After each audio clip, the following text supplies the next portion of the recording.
Hello, everyone. Good day to you. This is Molly McCord, and thank you for joining me as we talk about the current astrological energies, what is happening out there in the cosmos that we are feeling down here in our human suits. And I hope that today's show is going to bring you some wonderful feelings of peace, quiet, trust, and even a return to understanding more of what you're here to explore, because we have some really interesting openings right now that are happening within each of us at a very personal level. And this is specifically through the North Node in Cancer journey. This is where we are understanding more about who we are, more about what is within us at this time that we are meant to listen to trust, to understand that it's calling us home. Cancer is the energy of home, and typically we associate that at first with a house, our family, where we sleep. But we also have our emotional home, our spiritual home, our energetic home. Those are all areas that are opening up for us now, too. And these are the parts of ourselves that are reminding us of who we are, reminding us of more about what we are ready to trust. Cancer is a very trusting energy. So we're being guided collectively and individually to get quiet and to trust where our energies are being pulled inward. It's a pulling in, and I feel it like going within the chakras, going within our energy fields, going within ourselves to find that stillness, that peace, that quiet, and to see what comes up. And you could be well-versed in practicing this. It could be brand new to you. No matter where you are in this understanding of yourself, there is a need to deeply trust what's coming up for you right now. And this can actually then stir up some parts of ourselves that we don't logically understand, that we don't know why we're being pulled in one direction or why we're being pulled to understand perhaps a certain tradition or a certain culture or a certain place on the planet. Because now you're listening to your soul, and you're listening to what your soul is directing you towards for that ongoing peace, that ongoing sense of this is who I am. There's also openings right now, doorways to more ancient wisdom than ever before, because a lot of humanity is burnt out and overwhelmed and exhausted by everything we do in our modern lives, and there's a desire for the natural rhythms of life, and there's a desire for more ancient wisdom. So all of this coming together, I thought would be a wonderful opportunity to introduce you to my friend Mary Kennedy, who talks about ancient wisdom, and I thought it was in beautiful alignment with what we're learning through the North Node in Cancer. Now, as I do this show live, it's September 23rd, 2019, the North Node is at 13 degrees of Cancer, so just over halfway through its retrograde journey through Cancer. And this means that we are honing in on some new emotional truths, and we are honing in on some greater understandings of what home is to us now.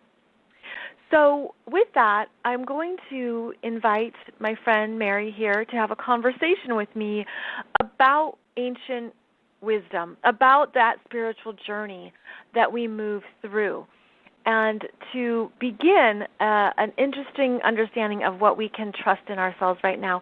So welcome, Mary. I'm so happy that you're here to talk with us more about ancient wisdom. Molly, I'm so thrilled to be here with you. So great, and I love this whole idea about that the Cancer in the North Node in Cancer and that coming home. It's absolutely so essential right now on the planet. So yeah, so delighted and excited to be here. Thank you. And I want to let people know a little bit more about your background, just to understand more about what you share and teach. Mary is the leader of a program called the Celtic Wheel. She's a women's leadership coach. She's a well-being consultant, mindfulness trainer, yoga teacher, entrepreneur. She's had a very dynamic, impressive career in leadership and strategy and helping many big businesses develop their brands and really understand their business. And she became a qualified coach back in 2006 with the Irish Life Coach Institute, and she has so many skills to offer, teach, and share that I thought it would be wonderful for her to share with us more specifically about the Celtic Wheel, because the Celtic Wheel incorporates astrology, incorporates the cycles of life and the cycles of nature, but it adds in more about ancient traditions and wisdom. So just want to get everybody kind of on the same page of how timely this information is. So Mary, do you mind sharing with us how you came to the Celtic Wheel and this very powerful information and path? Sure, yeah. I suppose it's good for me to take you back to that very successful career that I had, and living what people call the dream and what I call the dream back then. But it was, I found that I grew up in a small little village in the west of Ireland. I was very connected to the land. My dad was a farmer. Was also naturally in my childhood connected to all the, mystical fairy trees and holy wells. It was all part of that fabric of our old tradition back then in the late 70s and 80s. But as I got a little older, into my teens, I just completely let that go. I lost connection to the mystical part of me and that soul that we're often in touch with in our childhood. Sure. And then, I couldn't kind of wait to get out to the bright lights and the big cities, the fast cars and the bad boys. And then I went on this, very linear, rational trajectory of high-powered career. But just when I was in my late 30s, I found myself on my kitchen floor with my life in shreds. I was burnt out. I had been diagnosed with burnout and also with unexplained fertility. I'd been trying to have a baby. My marriage was in shreds, which subsequently collapsed. And I just found that I was in this place of questioning, and I started this journey of of questioning, like, what's it all about, this linear, rational life that we live. And then a couple of years later, my dad was dying, I'd been on that journey of self-discovery for a couple of years, but as he was dying, down in the west of Ireland in the hospice, he was just going unconscious, and I remember being in the hospital and feeling really lost and sad and overwhelmed by the loss of him in my life, and I couldn't find him. I couldn't make contact with him. He had become unconscious. So I walked out to what's called the Hazelwood in Sligo, which is a very enchanted place. The poet Yeats has often wrote about the I went out to the Hazelwood because a fire was in my head. And it was that I was trying to find my dad. I was trying to make sense of it. And as I went out, because he was a man that walked the land and really prayed, he was a very spiritual man. I went out to the Hazelwood and I sat between these hazel trees. I remember the ground was covered in blueberries. It was April, or not blueberries, bluebells. And the hazel tree is a very sacred tree, as I subsequently found. And there I felt this sense of deep connection to the land of Ireland that I had lost since I was a child. It was just this immense, deep connection as I was kind of asking, where are you, Dad? What's happening? Right. And within that, I asked him for direction, and the very next week, I met my teacher, Dolores Whelan, who was a repository of this Celtic wisdom. So that's how the Celtic wisdom came to me, and it was that returning home to my soul, really, as you spoke about there. Little did I know how much it was actually going to bring me back to the home that is my soul. In the subsequent, that's 8 years ago, and I've worked with it since. So that's how I came into connection with the land of Ireland and a sense of deep connection with the Celtic land. But then when I met my teacher, Dolores Whelan, she taught me about the Celtic Wheel, which is basically a map, a calendar that was left by our ancestors, both the Celtic people and the pre-Celtic people. That has really been a transformational map and teaching for me in my life. Yes.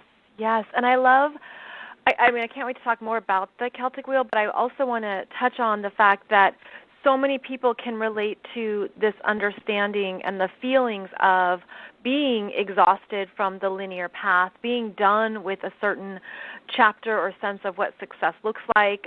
Perhaps they've been through a significant loss, such as you losing your dad. Perhaps they've been through some big, difficult relationship changes. It's like everything that you've described, I feel, it's like people who are awakening on the spiritual path, who are really going deeper, experience these kinds of energy shifts, and they are always tend to be guided back to themselves, back to the ancient ways or the bigger principles that live around us, whether that is energy, such as astrology, or whether that is these traditional paths that have been used but buried for so long. So I love, Mary, that you were introduced to this wisdom. And what connected with you? Like when you were at that place of so much change and transformation in your life, what was one of the most powerful things you learned at first, either through Dolores or through anything else that came up through these Celtic teachings? Well, I think, as you say, when we're waking up, actually, a lot of the time, it's first we have to let go. We're being really invited into the deep darkness of uncertainty, So what really helped me, I remember that it's funny that you asked, because the specific teaching that was like such a deep balm, like honey through my system when I heard Dolores speak about, so in the Celtic traditions, they honor the darkness. And everything starts in the darkness. I mean, I can even feel myself almost getting emotional right now, talking about it, because it was that sense of such a relief. Yeah, such a relief to know, oh my God, with all this deconstruction in my life, with all the losses I've had, that actually this is the beginning. There's something that if I work with this darkness, that something new and beautiful and really true and authentic will arise. Just like, in the Celtic Wheel, it starts in the darkness of the festival of Samhain, which is October the 31st or early November, astrologically. And it is the time when we are being, because each festival and each season has challenges and invitation and gifts, questions that we ask ourselves.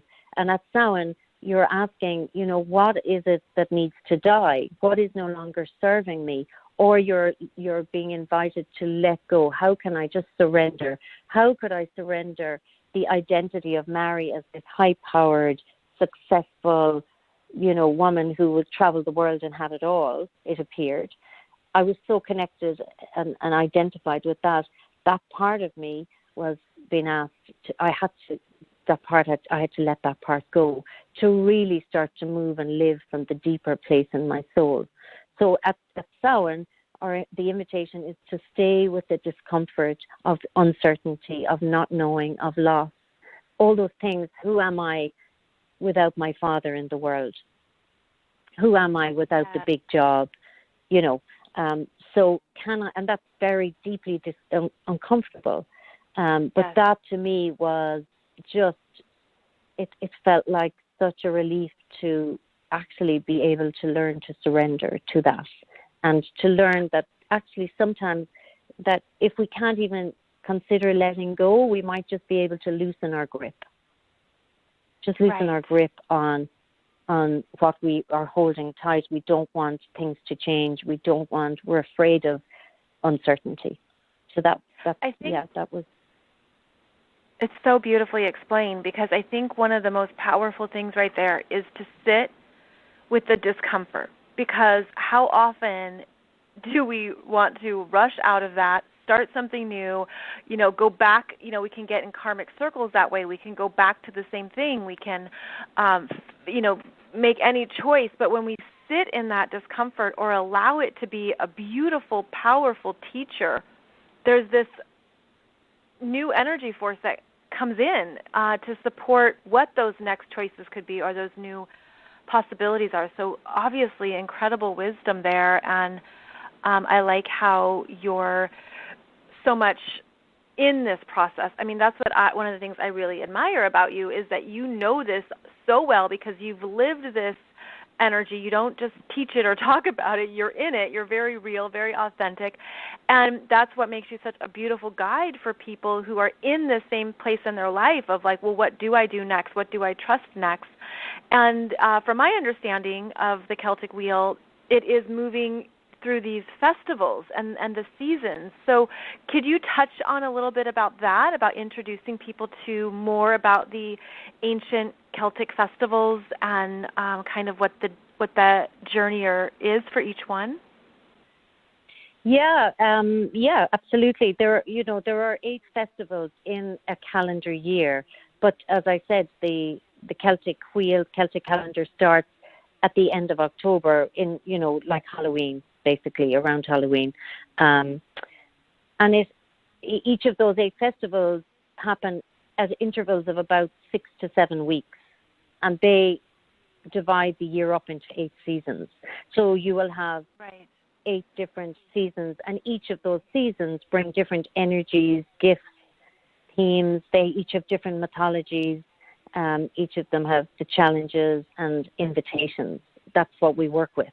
And what's lovely about it, because the deepest invitation overall of the Celtic Wheel is, can we inhabit all the seasons, all the energies of the seasons? So me, in my life, I would have been very much an extrovert, and an eternal optimist in the first part of my life.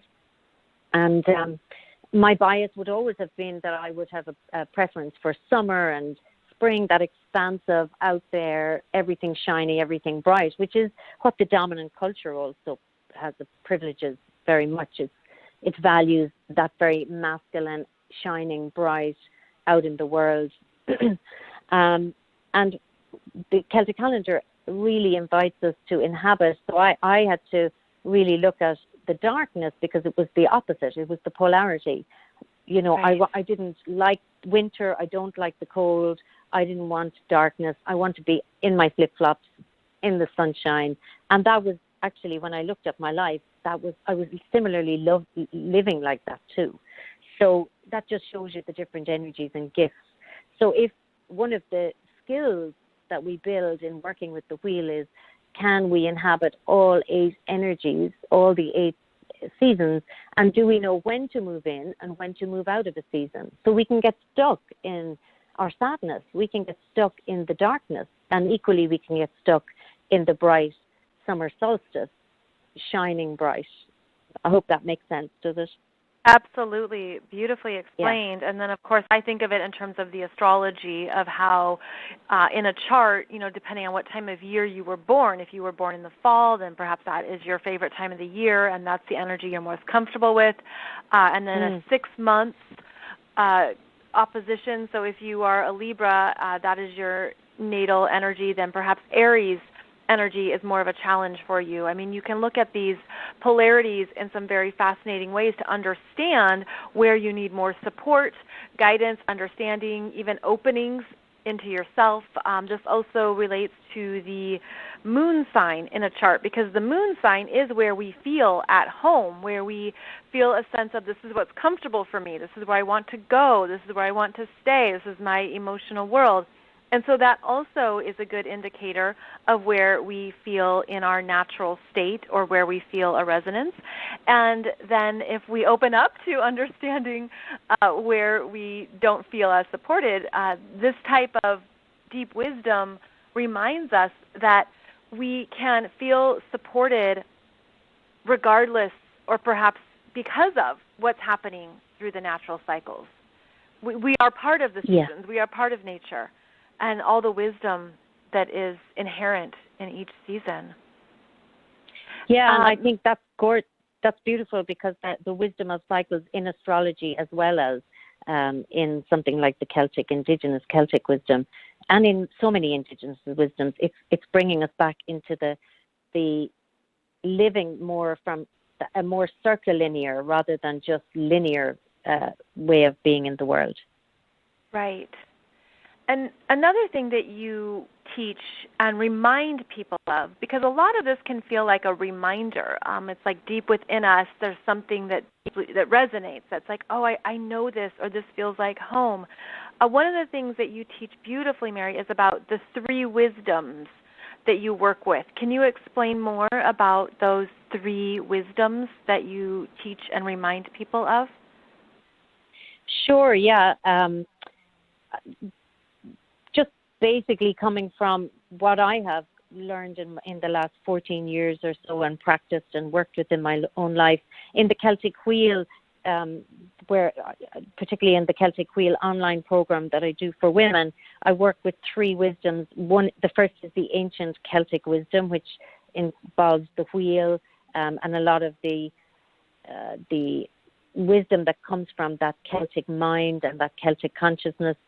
And then the second wisdom is the contemporary evolutionary wisdom. You know, what we're learning now through neuroscience and developmental psychology. That's a really important part, I think, of bringing this new wisdom that is waking up or being awoken in us. And then each woman who is on the Celtic Wheel, because I do, it's an online course for women, and the third wisdom that I work with is the innate wisdom within each woman, because I really truly believe that each woman on this planet right now has a wisdom deep buried inside her, and this is the time where we want to really wake it up, because I think our planet really is depending on this. And since I brought this work online, like, I see that wisdom naturally arising from women. You know, whether it's Los Angeles or Berlin or Dublin, it's like women just coming together and just finding, speaking from their own wisdom and sharing their particular piece of wisdom. Is like they hold one particular piece of wisdom, I hold another. That to me is amazing. So those are the 3 wisdoms that I work with through the Celtic Wheel. Okay, ancient, contemporary, and then innate wisdom. And that's a beautiful way to really weave it all together and also personalize it, like how every person understands what resonates with them and what they're on a journey of discovering. And I can imagine you've worked with so many people around the world now, and there is this divine feminine energy rising up within women and men, and it's rising up to balance out these global energies. And I feel like it's a very interesting time of needing support for what we're gaining strength in. Can you share more about what you've observed about women becoming more sovereign, and even like the significance of sovereignty in Celtic mythology? Yeah, like, I think that what you're saying about the feminine is rising is really important, and I think it's both within men and women, and I think that's a really important point, because people do mix up. It's beyond gender. We have both a feminine and a masculine aspect within us. What I have noticed I've coached hundreds of women around the world and worked with them, and pretty universally, many of us have been like I was back then in my 30s, in that very unhealthy masculine and unhealthy feminine, and swinging between that exhausted, drive masculine, unhealthy masculine, and the collapse and self-critic of the unhealthy feminine. And as we start to do this work, and as the feminine rises, it is that heroine's journey of going back to really resurrect our buried feminine, the really deep, dark goddess that lives within each one of us. And as we do that, then the natural masculine, healthy masculine arises. So we give up the over-efforting so much. And I think to speak to the sovereignty piece, in the Celtic mind and the Celtic tradition, sovereignty is a really important motif. The female, the woman, the goddess held the power of sovereignty of the land. So basically, in the Celtic world, in mythology in Ireland, the king was bestowed his power by the sovereignty of the earth goddess. So if the king did not live in alignment of truth, then the land would not be fertile. It would become a wasteland. And so this whole piece around sovereignty, which is, to me, the way I read it is that it's, as women, can we, really live from a place of deep inner authority, connected to our soul, aligned to our truth. And when we live that, in the Irish language, it's called Slína Feirne, the way of the truth. If we live the way of the truth, our lives will blossom and flourish. Just like if the king lived in alignment with his truth, with the sovereignty of the land, and in honoring and respecting the land, then the harvest was abundant and bountiful. So that's beautiful the sovereignty. Example. Beautiful story. Yes. And then, yeah. Go ahead. I don't want to cut you off. No, and then I suppose the other thing that I really see is women moving out of this perfection mindset, linear, rational, straight line living. We were brought up, so many of us, that we thought, we're born, we go to school, we go to college, or get married, have kids, and everything is just this straight line. We work, we end up retiring, and then we die.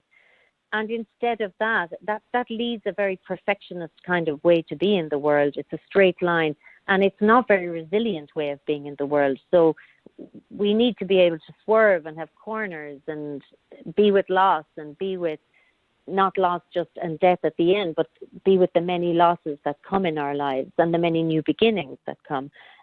So it's really moving out of that perfection, good girl, good woman, good professional woman, good girl mindset that has us really exhausted and disempowered. And Absolutely. to come more back into this living as from a whole, our whole human spectrum of the messiness and the magnificence of life. Beautifully said. Yes.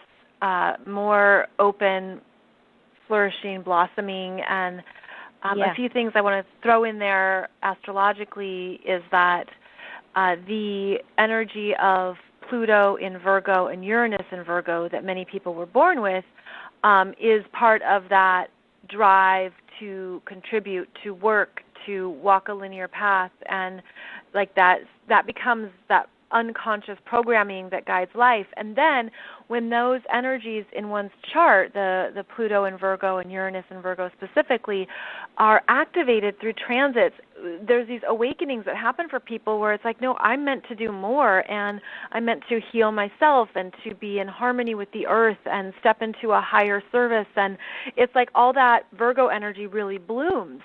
And it's true for every generation, whether that is through the Pluto transiting energies or the Uranus transiting energies, people bloom into higher consciousness that is timely, that's needed, that steps out of that linear path. And I love that you touched on how we can be unconsciously so hard on ourselves and think we're not doing enough, or be these intense worst critics. What are some of the transformations that you've seen in people after they've been a part of the Celtic Wheel? What have you noticed about even the conversation that's changed, or what people are noticing in themselves? Can you share a few examples of what women have experienced as they moved through this full year of change? Sure, yeah. I mean, it's so fresh because we just had our call for the Ocean Equinox last night.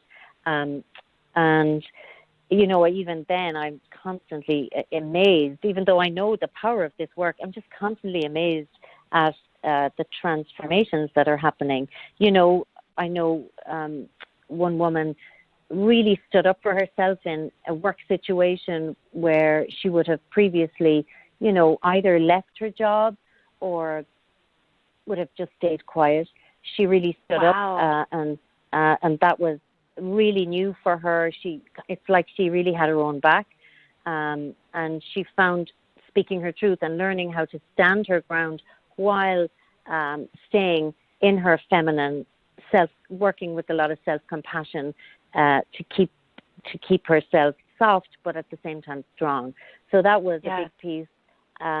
I know another woman talks about how she was the angry mummy.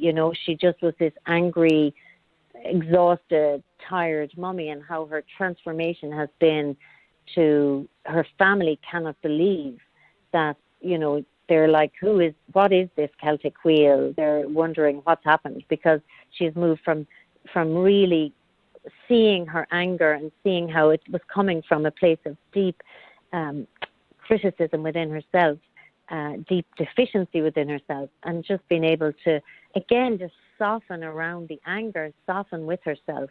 And it's that beautiful feminine moving into that soft feminine. And she was, she said, I've just bought lots of things in pink. I never bought pink things.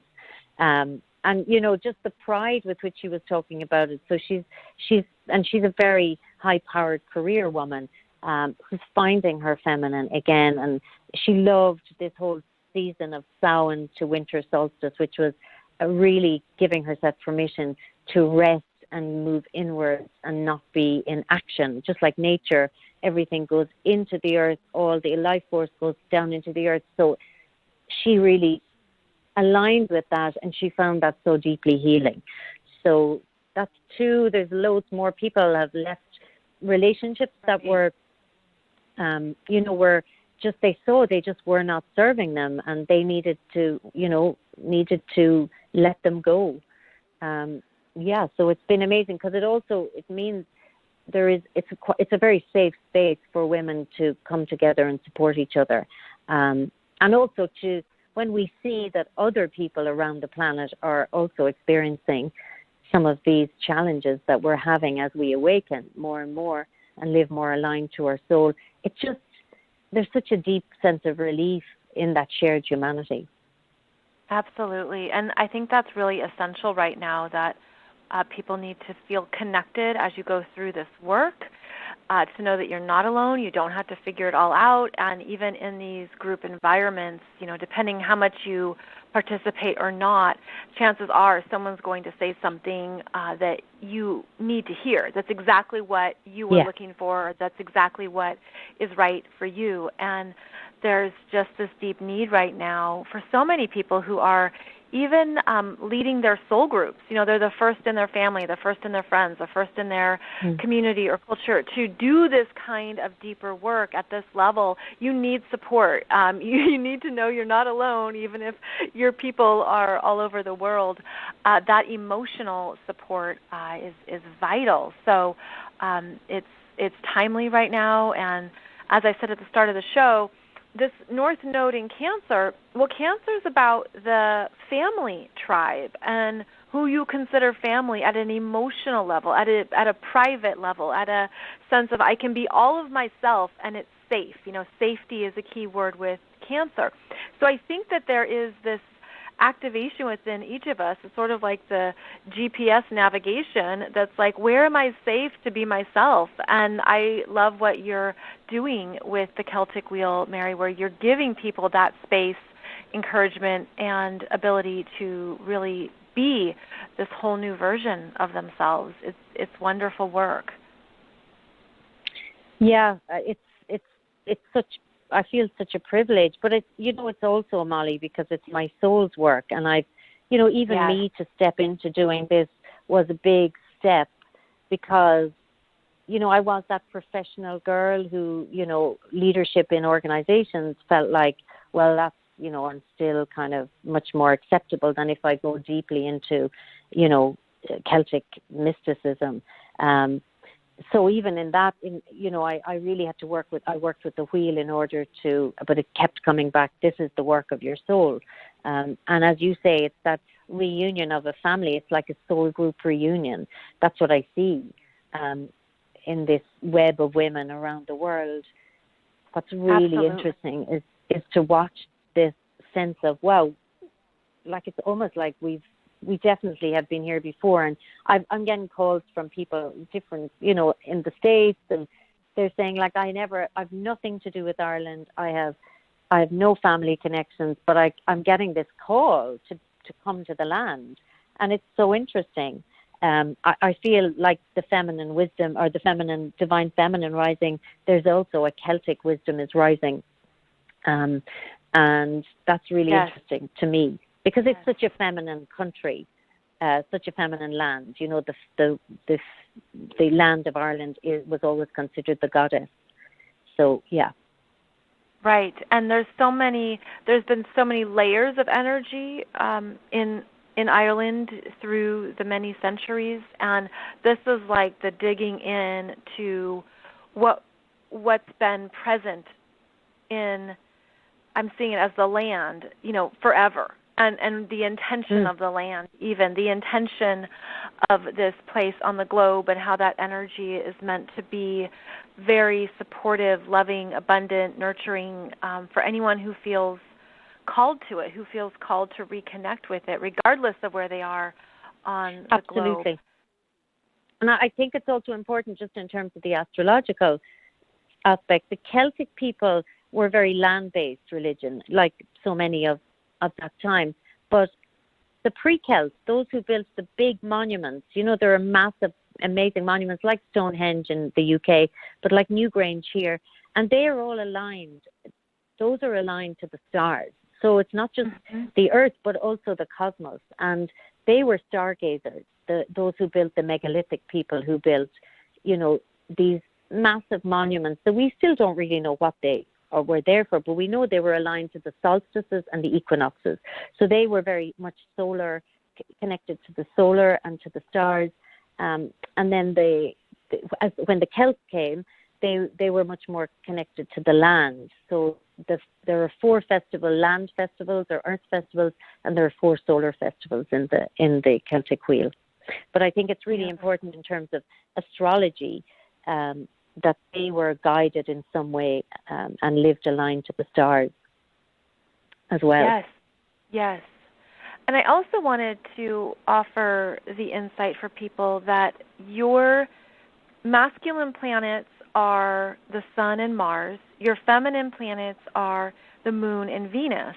And so when you're exploring more of these ancient traditions and the Celtic Wheel, for example, you're looking at some of those expressions in your natal astrology chart for how these energies are showing up for you, and understanding the full spectrum of these energies, whether it's the lower consciousness or higher consciousness. This can help you pinpoint what you're here to heal, as well as what you're here to weave together through the inner dialogue of the masculine and the feminine.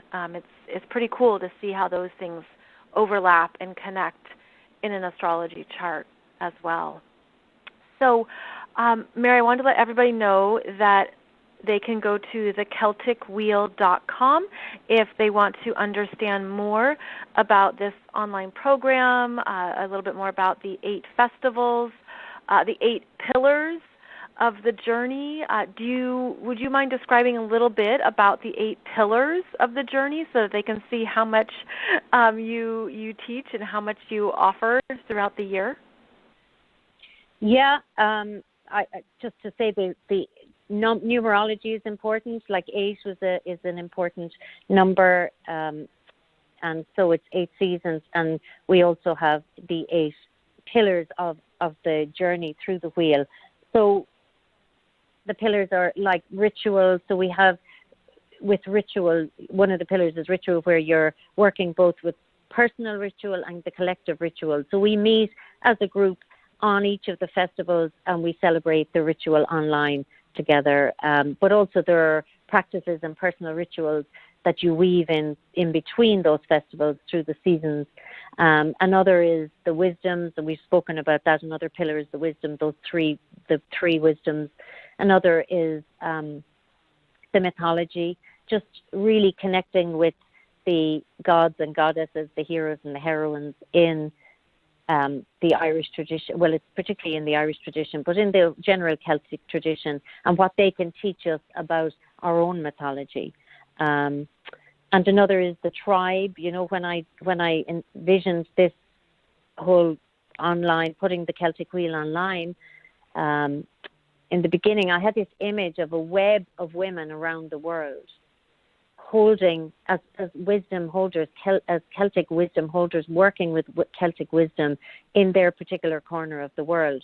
So there's a real sense of tribe and sisterhood comes in under that pillar of tribe. And in that sisterhood, I think it's such an important part of this time on the planet. Women are really learning to really support and challenge each other in a really new, healthy way. Yes. Then the other sisterhood. New sisterhood. Yeah, that is healthy and you know, and really, it feels like it's really a really important step in this rising feminine. Do you want me to finish the last couple, or will I, or you know, they'll? Yeah, if you want to share a few more, that'd be okay. great. I could talk forever about this. We only have a few minutes left, but I think anything more you can share with people is really valuable. Yeah, so we have wisdom, we have ritual, we have woman. So it's the heroine's journey, and it's learning how to be a woman and the new kind of woman in the world, a sovereign woman in the world. Practice is another one, which is really important. Practice is that sense of that we are embodying the wisdom. It's not just learning about the wisdom, but practice is very much an important pillar in this. And what? Let me just think. And polarity. I think the polarity part of it. Yeah.